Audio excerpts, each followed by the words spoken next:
I'm a workshop facilitator with Seneca College Employment Services. We're part of the network of college employment service providers, and we offer free job search assistance to job seekers in our local community. In addition to working as a facilitator, I also spent about 14 years working as an employment consultant. The one other thing that I want you to know about me before we get into the webinar itself is that I fit within the demographic of this webinar. I'm definitely over the age of 45.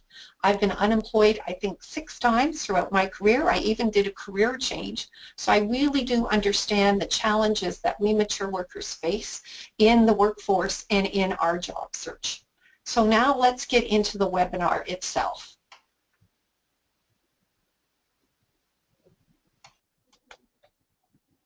So, conquering ageism in your job search. Okay, I'm having some technical difficulties with my PowerPoint presentation. Let's try it again. Here we are. Mature workers are a significant part of today's workforce. Almost 1 in 5 workers in Canada is age 55 years or older, according to the 2011 Canadian Census. So that's just over 3 million workers. There's a growing trend for mature workers to continue to be employed after reaching retirement age. 1 in 4 persons aged 65 to 70 is still working in Canada. So we mature workers, we are definitely here to stay. So do you know these mature workers? We have Chris Hadfield.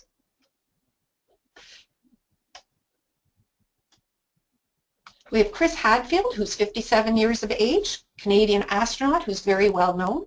We have Sandy Ronaldo, who is a news anchor with CTV News, and she's still going strong at the age of 66. And we have Neil Young, who's a musician and environmental activist, and he's still going strong at age 70. Okay. So despite the high visibility of these successful mature workers, myths about mature workers persist. They are thought to be out of date, they have less to offer, they take more sick days, they're afraid of technology, they're less productive, and yet all of these perceptions are false. So let's look at how we can counteract some of these misperceptions. Here's our agenda for today's webinar.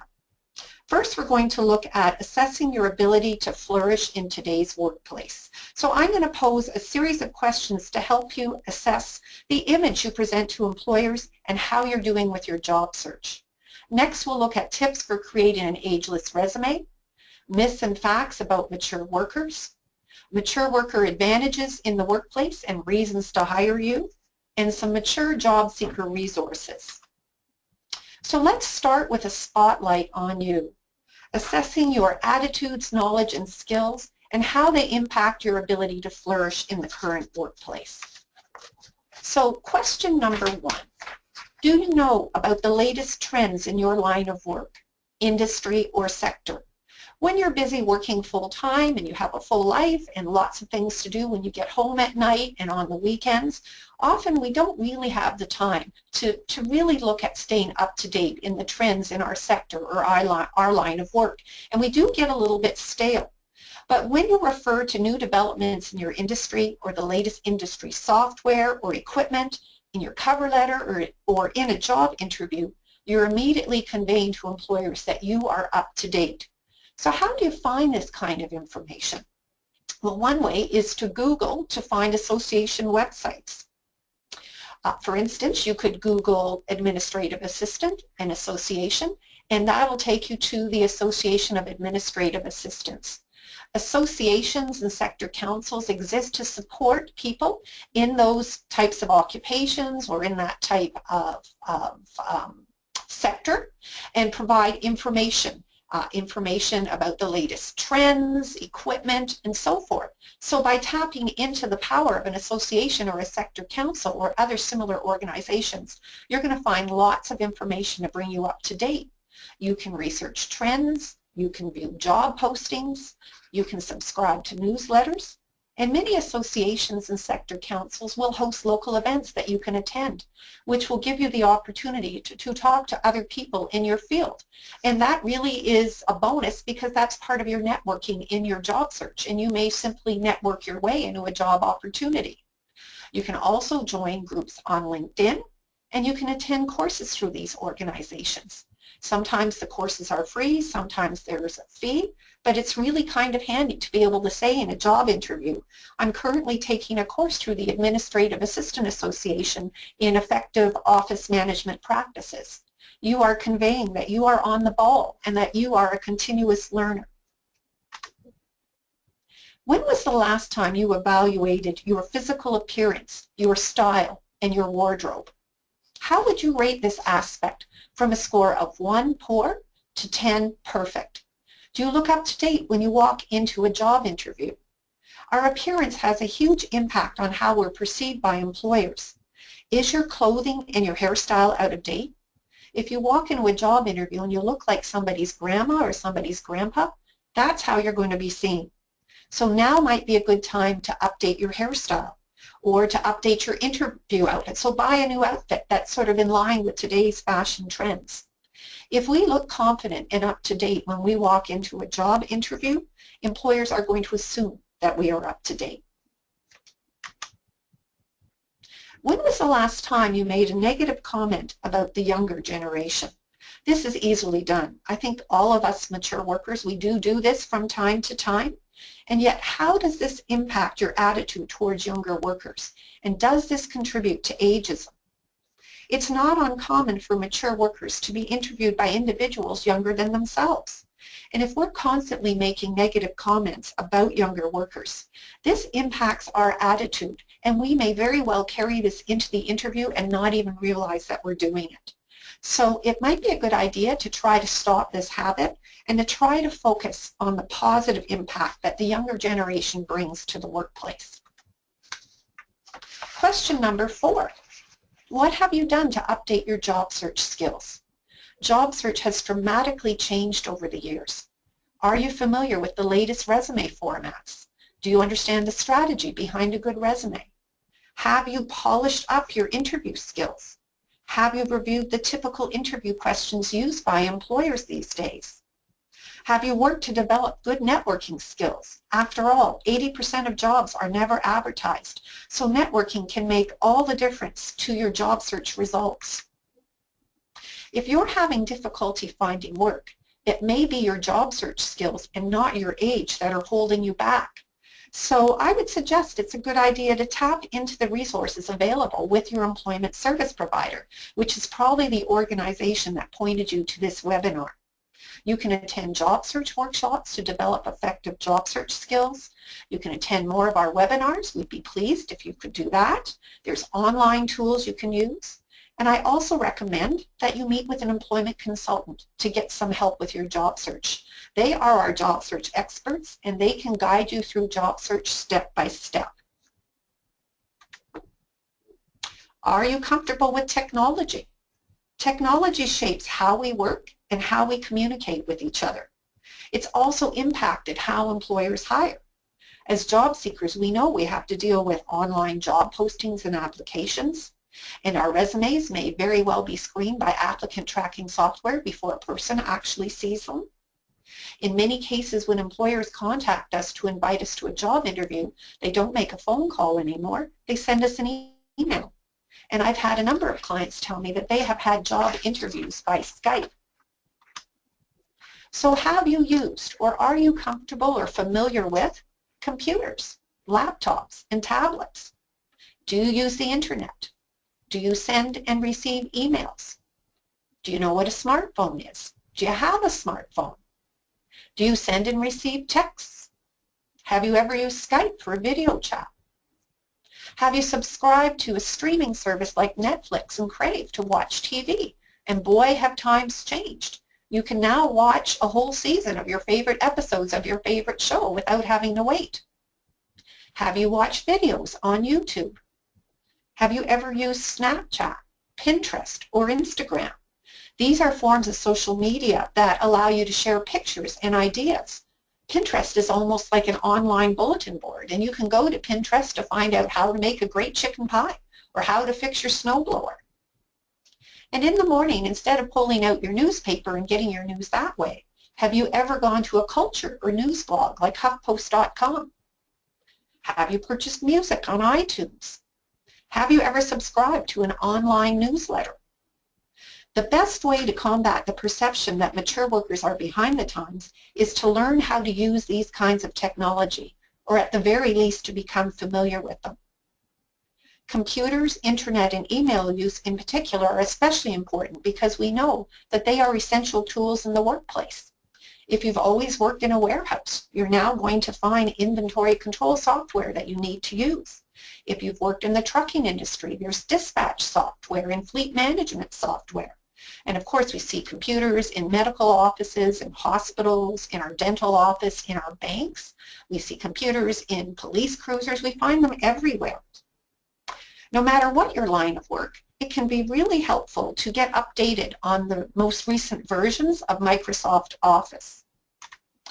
So here are some resources for developing or updating your computer and your email skills, whether you're a beginner or whether you're somebody who's at the more advanced level who just wants to get up to date. So the first two resources I have on my screen are online resources. GCF Learn Free is a super resource, and it offers free courses on over 180 topics that you can access anytime. You can go through a module on how to use email. There's lots of modules on various Microsoft Office software, on QuickBooks, on reading, math, and a lot of other topics. The Gale courses are available online through your local library website, and all you need is a library card in order to access these free courses. There's hundreds of courses which are instructor-led online, and they run for 6 weeks, with new courses starting each month. And the topics are very similar to the ones that you would find on GCF Learn Free. Now, not everybody is comfortable with learning online, and sometimes it's nice to go to a place to do your learning. So you may want to check out your local literacy councils. Many of your literacy councils will offer free or low-cost computer training. I know they do here in Newmarket, where I work. And of course, you can also check into your local colleges and your local school boards in their continuing education departments. They will often offer courses that you can take. Are you familiar with the popular social media in use today? We have a little snapshot here of social media usage in Canada for individuals aged 18 to 54. And we can see that 89% of Canadians use Facebook, 59% use Twitter, 48% use Instagram, 52% use Pinterest, 42% use LinkedIn, and 26% use Snapchat. So if we're not using at least one form of social media, we're missing out on some of the most popular methods of communication and social interaction that are in use these days. Really, we're kind of out of the loop. So we need to become familiar with social media. We need to at least know what they are, and really it's a good idea to be using at least one form of social media. Are you using social media for your job search? The most commonly used tool that recruiters use to find good candidates is LinkedIn. So now might be a good time to kind of roll up your sleeves and set up a LinkedIn account and start using it actively.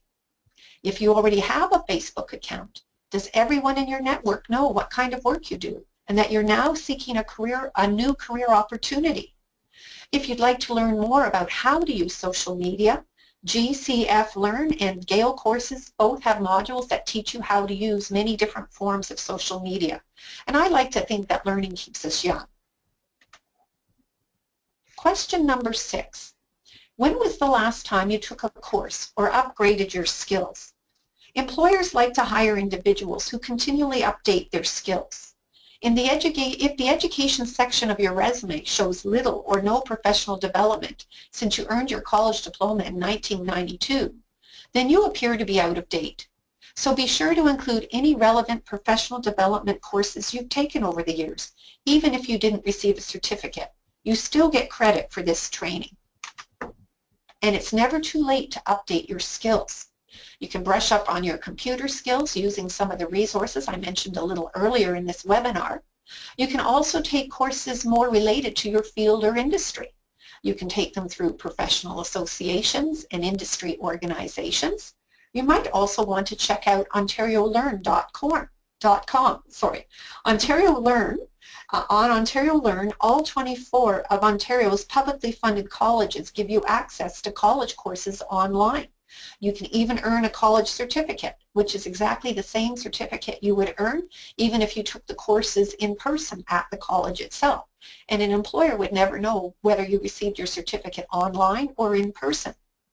Many of the courses available through Ontario Learn and their certifications are recognized by the specific industry that they're involved with. So for instance, if you get a bookkeeping certificate through Ontario Learn, it's recognized by the Canadian Bookkeeping Institute.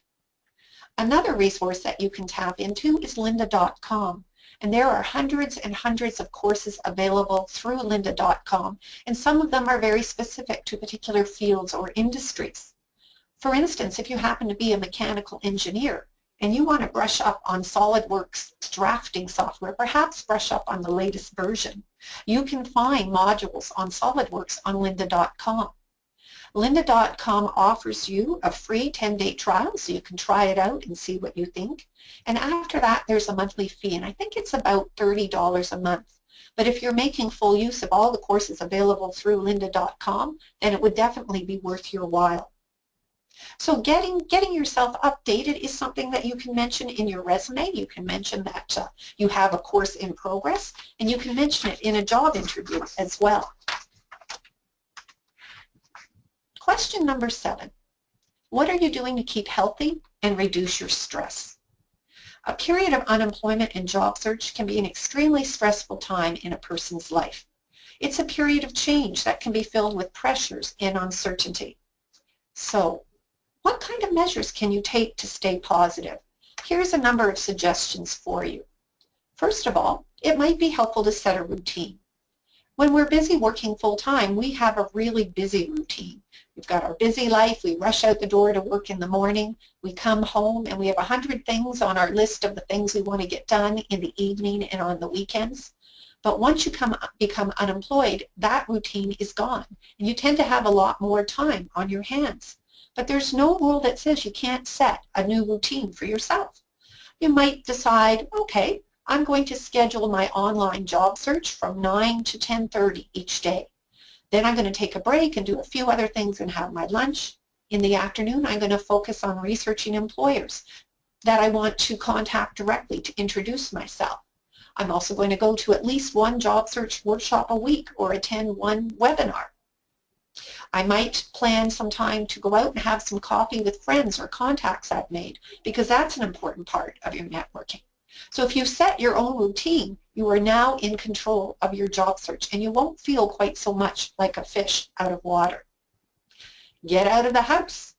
When we lose our job, we also lose the community of people that we worked with.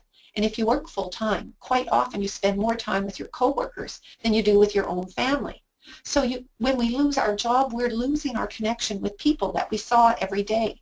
And job seekers often tell me they feel very isolated. So it's important to get out of the house, even if it's just a matter of going to the site of your local service provider and using the resource area for your job search a couple times a week, so that there are other people that you can talk to and resource specialists there who can give you a hand with your job search. It might also involve getting out and networking with people, going out and doing an exercise class, attending workshops, and so forth. It's really important to get out of the house so that you won't feel so isolated. Reorganize your finances. When you become unemployed, that creates a great deal of financial stress for people, especially if you're already carrying a lot of debt. So you might want to tap into the benefits of the Canadian Credit Counseling Society. They're a Canadian organization. You can find them at nomooredebts.org. They're nonprofit. Their services are free. If you visit their website, you will find all kinds of webinars on how to manage your finances and deal with your debt. You can also get the help of a credit counselor who can help you develop budgeting and financial management practices, help you deal with your creditors, and speak to your creditors on your behalf if needed. Set goals for yourself. If you set goals, you'll feel more productive and you'll feel like you're getting somewhere with your job search. The goals need to be realistic. They can just be small steps, but each time you master that goal or accomplish that goal, you're going to feel better about your job search. So for instance, you could say, I'm going to attend a resume workshop and I'm going to work on my resume and have it finished by the end of this week. Then when the week is done, there's a goal that you've mastered.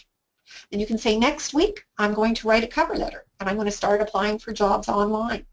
And I'm going to attend 2 job search workshops, or I'm going to attend a networking event through my industry association, and so forth. If we set these goals and we achieve these goals, then you feel like you're getting somewhere with your job search. Fight fear by tapping into supports and information. Job search is a scary time. We don't know what the future holds for us, and fear can paralyze us. A good way to fight fear is to arm yourself with information and support. So tap into the resources available through your local employment service provider. Go to the workshops, get information, and tap into supports in your own life. Tap into friends and family who are positive and support you in your job search. Enhance your well-being through exercise, eating well, and participating in activities you enjoy. Looking after you is not frivolous. It's an essential part of your job search. Our stresses and worries weigh us down. They sap our energy and they impact our ability to job search. So if you like to exercise, go to the gym. Or if going for a walk works for you, go for a walk every day. And no, don't neglect your eating, so make sure you eat well. And give yourself permission to participate in activities that you enjoy. Nobody can job search 24/7. Try something new. If there's a hobby you always wanted to try, now might be a good time. Or you can conquer something. Now what do I mean by that? Well, the last time I was employed, I conquered my laundry room. My laundry room was an absolute disaster. You felt like you were going through an obstacle course just to get to the washing machine and dryer. I had boxes stacked up all over the place. I had stuff piled on top of the boxes. Things would fall on you as you passed by. So I took a little bit of time every day and I started working on that laundry room. And very gradually I purged stuff that I didn't need anymore. I put things in plastic bins. And at the end of 2 weeks, my laundry room looked fantastic. And I felt like $1,000,000. Did it get me a job? No, but it filled me with positive energy that I was able to channel back into my job search. And finally, you might want to consider giving back through volunteering. When you volunteer, you feel useful and productive. You're getting experience. It might be more experience doing what you already do, or experience doing something new that you always wanted to try. You can get a reference from your volunteer employer. And on more than one occasion, I have worked with clients who were hired by their volunteer employers. Because from an employer's perspective, why would you hire somebody you don't know when you already know this individual who has already demonstrated what they can do for you? So, how did you do? The purpose of this activity, this self-assessment activity, is to help us realize that we need to do our part to impact employer perceptions about mature workers. Do you look up to date when you walk into a job interview? Can you demonstrate to employers that you are current? By taking advantage of some of the measures suggested in this webinar, we can impact the image that we present to employers. Tips for creating an ageless resume. Work history, so the work history part of your resume. It's not necessary to include your whole work history in your resume. A resume that lists employment from the 1970s or the 1980s can really show your age. Typically, a resume should showcase your last 10 to 15 years of work history. And in reality, that's what employers are most interested in, who you are now and what you can do for them now. So who you were 20 years ago does not necessarily reflect the capabilities you have to offer today. Years of experience. Avoid statements like 20 years of customer service experience or over 25 years of experience as an engineer. While your solid experience is definitely an asset to an employer, you can convey this experience without revealing your age.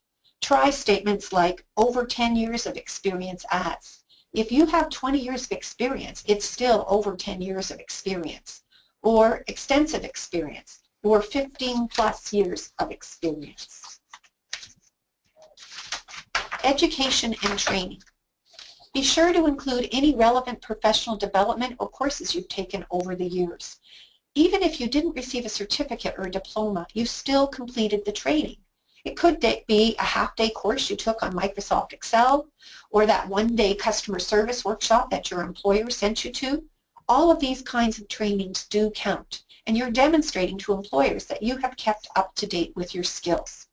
I do suggest that for diplomas, certificates, or training prior to 2000, you might want to omit the dates. Current terminology. Even though you may have started your career using WordPerfect or DOS, if you list them in your resume, you appear to be out of date. So be sure to use up-to-date industry or technical terminology in your resume. So review job postings for your employment goal to identify current terminology and skills that are in demand, and use those terms and those skills in your resume, in your cover letter, and during job interviews. Research the latest trends online using websites from professional associations, industry sector councils, newsletters, LinkedIn groups, and so forth. Job titles.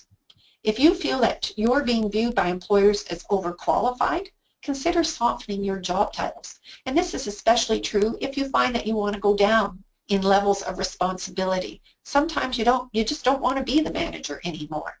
So director can become senior manager. And in reality, a director is a senior manager. Office manager can become office administrator. And the office manager is the person who administers the smooth functioning of the office. Supervisor can become team leader, because after all, your supervisor does lead the team. Home phone number. Many people under the age of 45 do not have a home phone, relying solely on their cell phone instead. By listing both a home phone number and a cell phone number, you may be giving away your age. Simply list one phone number, ensuring that the number is set up for voicemail service so that employers can leave you a message. And I do recommend using voicemail rather than an answering machine. An employer begins to form the first impression of you when phoning to invite you to a job interview, and an answering machine may be viewed as old school. Email address.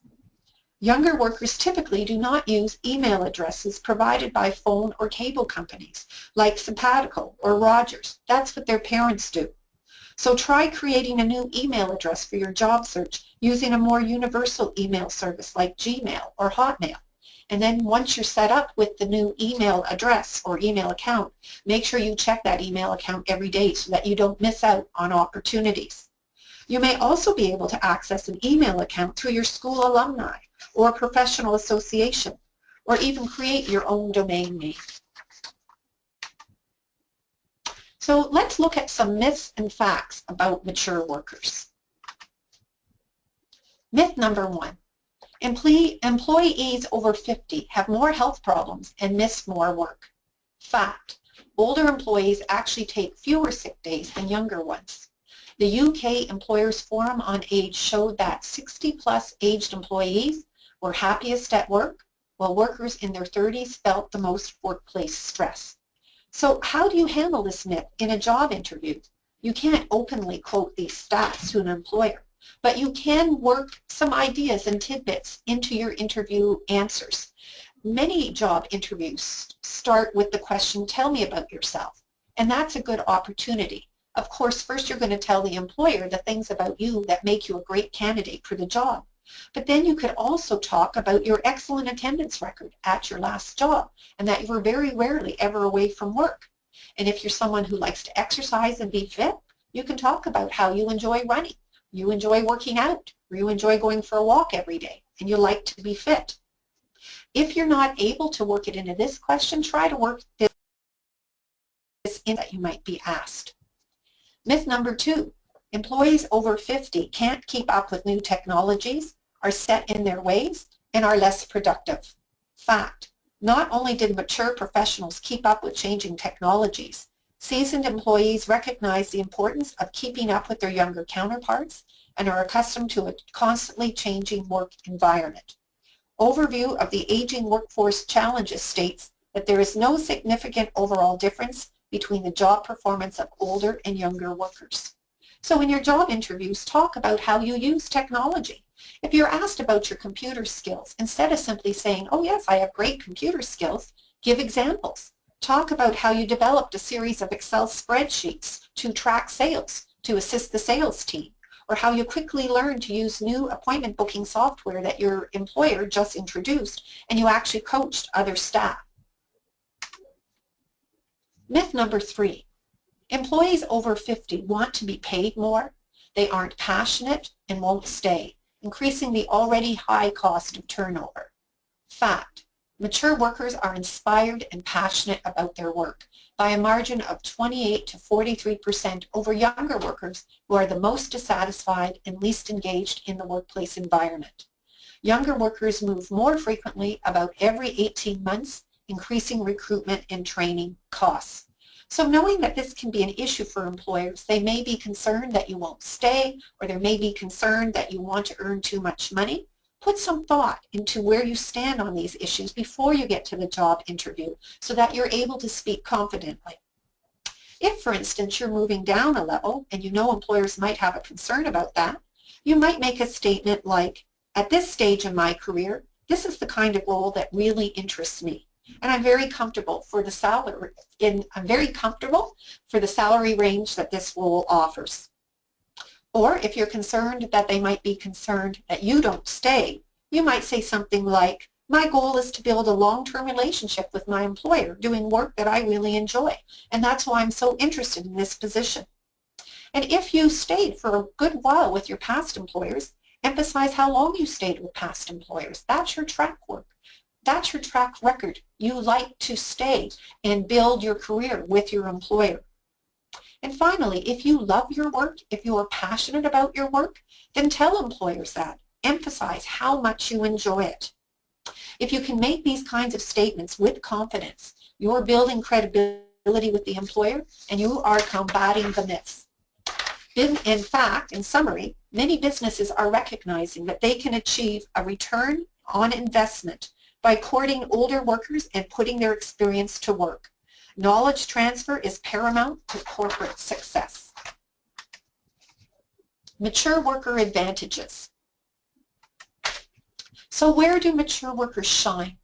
We are reliable with a proven track record, and we're less of a risk to hire. Many times we don't think about the employer perspective on hiring. For employers, hiring is a risk. As an employer, I may worry, what happens if I hire the wrong person? It's going to cost me time and money to train that person. Then I'm going to have to go through the unpleasant experience of letting that person go. And then I have to turn around and hire somebody else, and it's going to cost me time and money to train them. But mature workers have resumes that show we have experience with the tasks that employers need us to do. We can prove that we've met goals and timelines. We've developed new procedures. We've provided excellent customer service. And because we can provide examples both in our resume and in a job interview, we're providing proof that we are less of a risk to hire. Mature workers are committed employees with a great work ethic. We're productive and results-oriented. So it could be helpful to think of examples in your work history when you were able to contribute to or produce results. Due to our previous experience, we take less time to train and we make less mistakes. And that's something else you can emphasize in an interview. So, for instance, if there's a particular industry software that the new employer would need you to use, you can say something like, I've used similar industry software in my last job, so I'm confident I can get up to speed in my new position very quickly. Mature workers are also good problem solvers. We understand workplace safety and workplace protocols. The age group that has the most workplace safety accidents are your younger workers. We, on the other hand, we have the experience to spot workplace dangers and to be able to do something about them. We are literate and have functional applied workplace skills, so emphasize our excellent communication skills. We've adapted successfully to workplace challenges in the past. We have team experience. How many job postings do we see where employers are looking for a team player? We have lots of experience working in teams, and so it might be helpful to think of some examples ahead of time so you can use one of those examples in a job interview. We have often held positions of responsibility, and we have leadership qualities. This could be formal. We might have been the supervisor, or we might have been the manager, or we may have been the person in the office who always organized the Christmas party each year. As mature workers, we tend to take all these qualities for granted, and yet these qualities are very valuable to employers. So think of examples to use in your resume and in your job interviews so that you can talk about them when you get that interview. 5 reasons to hire you, according to the Workplace Institute. Mature workers are more engaged than their younger counterparts. Survey after survey proves it. Baby boomers are more committed and loyal to their company. Hiring mature workers equals less retention. We're always amazed at how many HR managers won't hire boomers because of the false stereotype that they don't stay. So emphasize how long you stayed with your past employers. It can take up to 3 Gen Ys to replace every departing mature worker. When you consider salaries, training, and the cost of benefits to 3 employees, the logic of replacing a single, highly paid, highly skilled worker with 2 or 3 less experienced workers falls down. Baby boomers are better team players. The Mannheim Research Institute proved that in our modern economy, team productivity matters more than personal productivity. This is good news to baby boomers who are consistently less competitive and more cooperative and outperform their younger counterparts. Have examples prepared that show how well you worked as part of a team. Older workers take less sick days and are often as healthy as their Gen X colleagues. Studies show that the idea of baby boomers taking more sick days is false. Baby boomers take less sick days than their younger colleagues. So emphasize your great attendance record with past employers. 10 more reasons to hire you. You have market knowledge and a well-honed skill set gained over years of experience. Due to your experience, your critical thinking and problem-solving skills are very likely superior to those of younger workers. We see many job postings that call for critical thinking and problem-solving skills. So talk about how you've used those skills in the past. You have an extensive network of customers, coworkers, and friends. Because many in your network are older, they're more likely to have senior level contacts. So if you work in sales, marketing, business development, or outreach, these kinds of contacts are very valuable to employers. Your communication skills, especially written language, far exceed those of younger applicants. You have life skills gained over years of experience dealing with people. You can get along with others, you know how to manage your emotions at work, and you realize the importance of being a contributing team member. You are less likely to be thrown by difficult situations. You are not necessarily assertively climbing the corporate ladder, so you won't pose a threat. This really helps when the interviewer is younger than yourself. You can talk about how this position is a perfect fit for you and that you're looking forward to supporting your manager by putting your skills to work for him or for her. You have the knowledge and ability to successfully mentor younger workers. You tend to be more appreciative of the job, complain less, and require little, if any, supervision. You have a mature work ethic, show up on time, and follow through with tasks. So talk about this. Talk about how dedicated and hardworking you are, how punctual you are, and your track record for following up on tasks or following through. Don't take these qualities for granted. These qualities are very much valued by employers. You just need to talk about them. So here are some resources that might be helpful for you as a mature job seeker. You can go to the CARP website. CARP was initially the Canadian Association of Retired People. However, now CARP advocates and lobbies on behalf of Canadians 45 years plus on many issues including employment. It has an older workers section on CARP's website, and Your local chapter of CARP may organize a Zoomers job fair each year. Here in Newmarket, we had our very first Zoomers job fair featuring employers looking for mature workers. You might want to check out canadastop100.com/older workers. It has a list of top employers for Canadians over 40 years. The results of an annual competition organized by the editors of Canada's top 100 employers. You also might want to check out livecareer.com/quintessential/mature job seekers. There are all kinds of tips and articles for mature job seekers. So, to wrap things up, here's a mature job seeker checklist. Ensure employers see you as up-to-date and current, both in your appearance and in the expertise you have to offer. Create an ageless resume, which will improve your chances of getting that job interview. Stay up to date about the latest trends in your field or your industry. Refresh your job search skills. Learn as much as you can about successful job search in 2017. Become comfortable with technology and social media. Take a course to demonstrate your up-to-date skills. Look after you so that you stay positive and energized in your job search. And finally, market your mature worker advantages during job interviews. There are so many reasons to hire you. You too can get back in the game. And that's it for our webinar.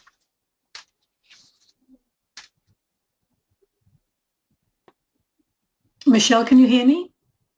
Yes, I can. Okay. I thought my microphone had done something. So that was great. Thank you very, very much. And well, you're very welcome. Some of the questions that have been coming in are, is the slides or YouTube going to be available? And the answer is yes to both. The PowerPoint presentation will be on the member section of the college sector website. So that's employmentcesis.ca. You should have access to that via your manager. They would have given you a passcode.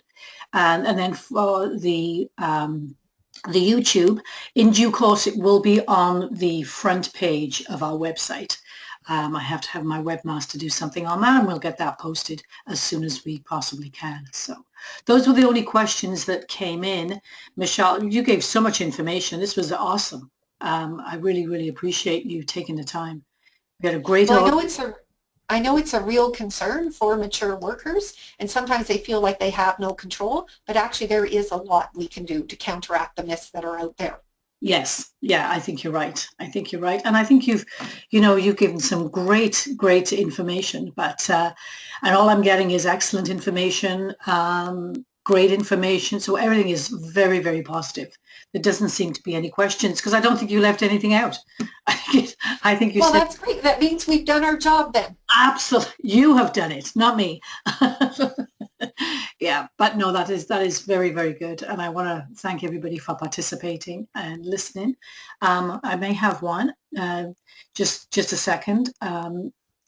For your information, it says here, lynda.com is free online from some libraries in Ottawa.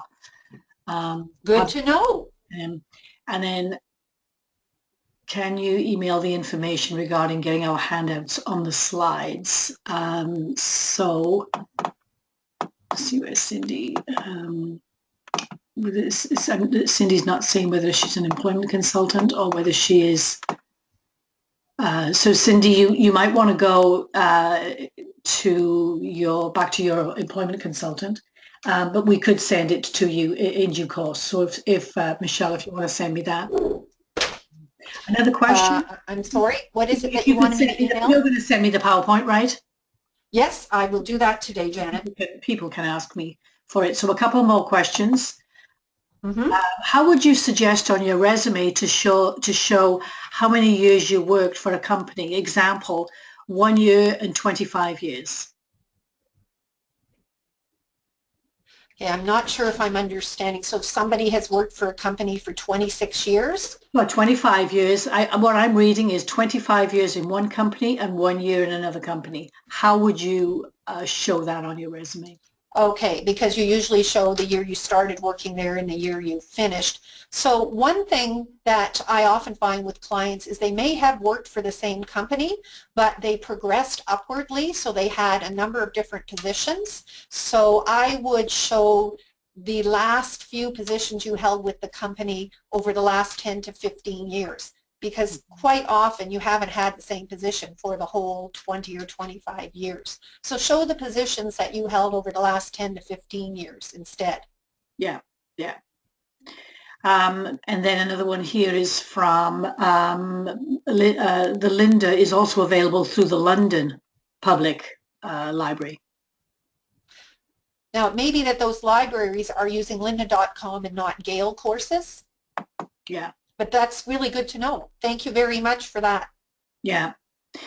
The one, going back to the one person who said that, as I read the question, was that 1 year and 25 years. She's now come back and said, yes, I had the same position. Ah, okay, that makes it more challenging. Yeah. So you can, it depends on how you want to present your information, because I would never advise anybody to lie on their resume. Sometimes clients have said that they've worked with the organization, say, since 1990 to the present.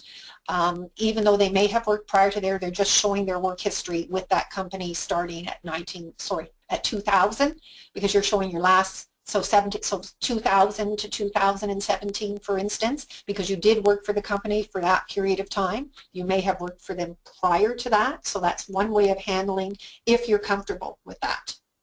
Otherwise, really, you do have to show the years that you were working there. Yeah.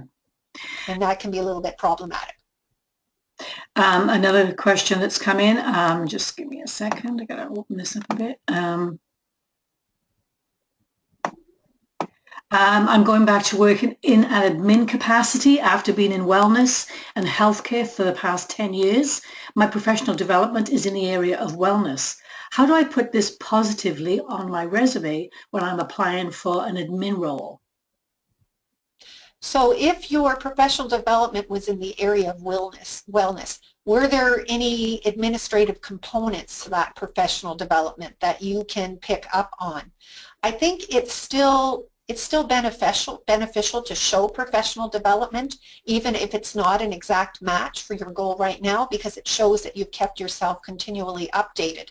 And then I would take measures to get some administrative professional development, perhaps through the Gale courses or GCF Free Learn, because it really doesn't take very long to complete a module on Microsoft Excel, Microsoft Word, QuickBooks, whatever it is that you feel you want to learn in order to market to employers. And then you can put that right on your resume, that you've updated your Microsoft Excel skills, for instance, or your Word skills. And that will counteract the fact that most of your professional development has been in healthcare.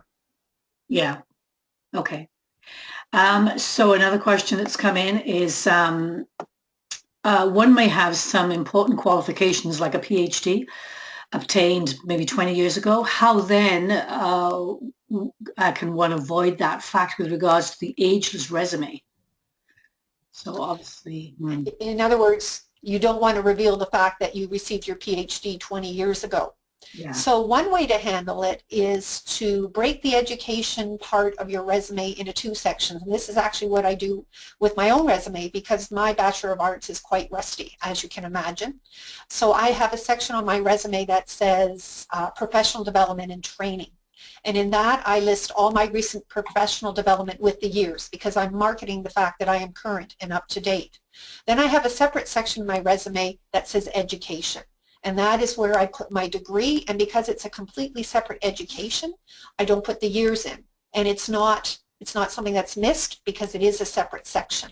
So in the professional development and training section, I put the years because it's to my advantage to put the years, but in my education section, I just list education without the years.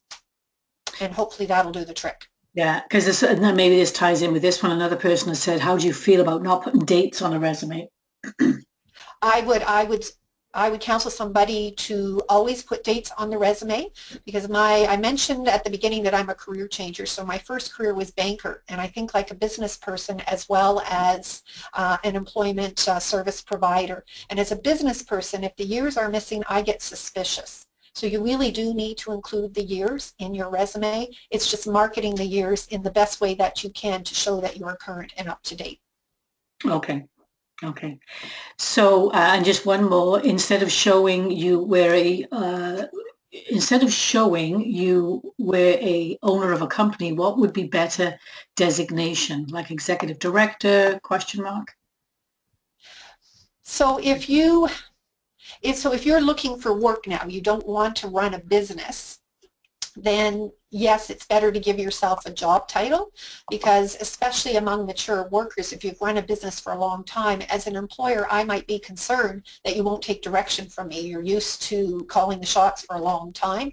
So then I would, yes, give yourself a job title. Yeah. Okay.